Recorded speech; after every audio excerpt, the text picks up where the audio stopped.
What's going on, guys? Bruce here, Bullish Currency, back at you with another Bitcoin update, guys.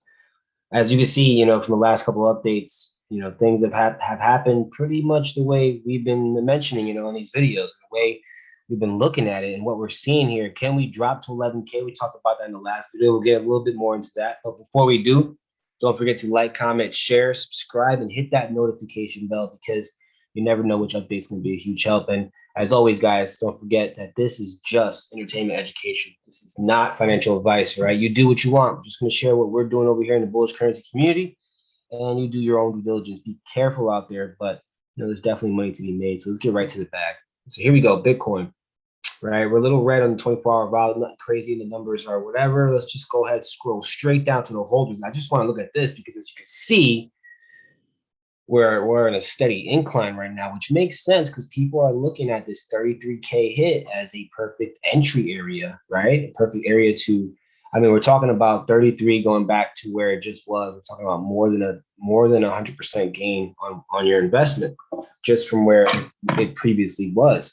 So, and that's a 50% drop, 50% retracement, and that could be it. Now we don't know until we got some more analysis to do, but for now, it's good news that the holders are increasing. So people around the world, around the globe, are joining the Bitcoin wave, right? Late to the party, right? But they're jumping on it more, I would say, at this time, especially because they see it as an amazing opportunity. Even governments like I think El Salvador made it their primary currency. So, and they just doubled. I think they just got more, and they got more. They increased their wallet more, wherever, and urged their citizens to. So, if that could do wonders for a whole entire country to go double, triple, quadruple if it goes to 100K, right? So here we go. Holders are increasing. That's a good sign. Right, now here we go. Let's check out the news. Right? Arizona bill aims to make Bitcoin legal tender, guys. This is showing you what's already happening. Right, this is good news. This is 42 minutes ago. No wonder why we're seeing some bullish behavior right now. Successfully trading Hive blockchain and other Bitcoin proxy stocks. Did not mean to do that, but whatever. And companies holding Bitcoin balance sheet losing 97 billion, whatever, blah, blah, blah. So as you can see, some good news. So we see some bullish behavior right now. And you saw the holders increasing. Let's take a look at the chart. So we're on the weekly candles right now. As you can see, it really did form this head and shoulders that I told you guys about. It really did start to drop from this high right here. I predicted the actual moment it was going to start dropping, area, time, everything, just like I did with the Dow. And it's for many different reasons. All right. These are confirmations and analysis, I guess you could say, approaches, techniques, strategies, whatever, that I teach in the bullish currency community. But this is just a basic head and shoulders, and the right shoulder confirmed it. And as you can see, it really just honored the pattern and it dropped. And then when it broke the neckline, it honored the typical next step, which is to drop more and drop to another level. And then it did. It dropped right here to this level. We said 33K. I was talking about it. I told everybody in advance, and it dropped right to 33K. And has been literally bouncing off since then and bullish because, it makes sense. The last couple of times, the last 12 times the candles touched this area, the price touched this area, it did bounce up, even if briefly it bounced back, it bounced up.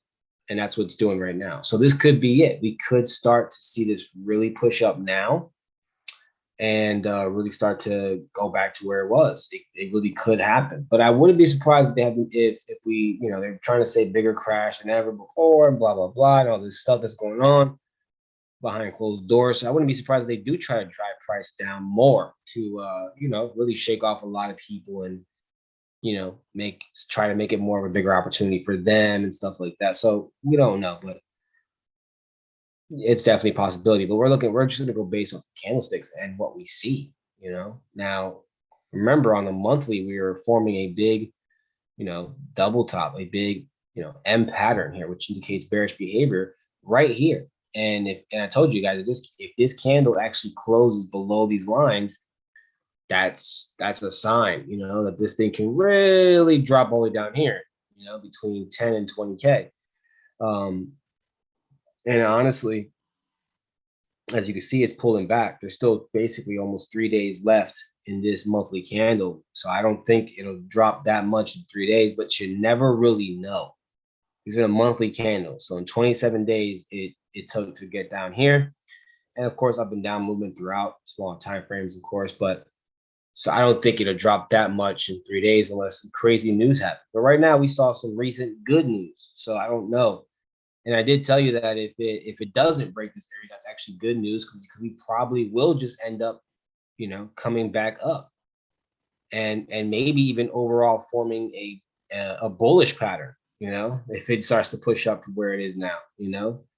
Definitely a possibility. So we'll see if that happens. I'll keep an eye on it. I'll update. I'll make these videos. But right now, in respect to that area, it's a good sign for people who are looking to get into Bitcoin or add to their bag or whatever, or move around. This is a good area. This is what I would think is a good area for me personally. What I'm telling, our group over here as well. Looks good to me. Really does. I like where we're at right now, and I like what I'm seeing so far with 2 days, 23 hours left of this monthly candle. And let's go ahead and take a look at the daily before I wrap this up. So as you can see on the daily, that's what's making me feel like, I just don't see the possibility of it really dropping that much in 3 days. But you never really know. You know what I mean? You never really know. You get one engulfing candle here, you get another engulfing candle, and then you get a third engulfing candle, and it actually creeps through right before the month is over. So that's why we have to wait till the candle closes. As you can see, we predicted a nice sell over here that literally smacked our target and beyond. And the same thing over here. We had a nice, beautiful entry area over here, and it smacked the target and beyond. This was actually like a 1-to-5, almost 1-to-5 risk to reward ratio. So this is looking good. But I do feel like this could just pull up maybe a little bit more first and then possibly continue. But momentum is slowing down already. Look, just a couple of candles ago, it really didn't hold up here too much. But this last candle is showing me there's a good chance this can pull up more. But if we get a bearish engulfing candle on this 22-hour, 54-minute candle that we have right here left, if we can get a bearish engulfing on this daily candle, then we can definitely break through that bitch excuse my language, break through in 3 candles because and then that would complete that pattern on the monthly, and that would be scary for everybody. So we'll pay attention. I'll update as much as I can, guys, but that's pretty much it. Until next video, stay blessed and stay bullish.